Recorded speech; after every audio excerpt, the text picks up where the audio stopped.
你知道这些音效是怎么做出来的吗？其实是有专业的拟音师做出来的。听说骨折的声音可以用芹菜配出来。准备材料。好，我们不到西洋棋，所以我用小白菜来代替。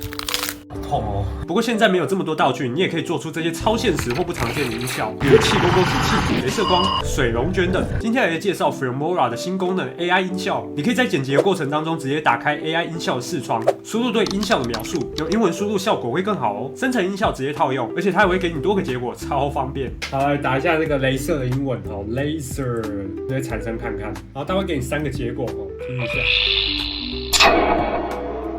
OK。那我想要让它持续久一点，这一次我们打电磁波的英文，有这个有比较持续的感觉了，听起来还不错啊。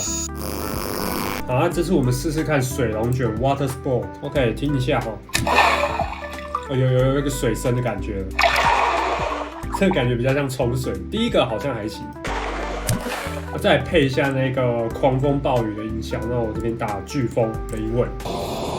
有个风的感觉。OK， 有鬼声，然后再配一个雨声，雨的声音很大。Filmora 14最新更新版本已经正式上线喽，点击我的主页链接可以体验哦。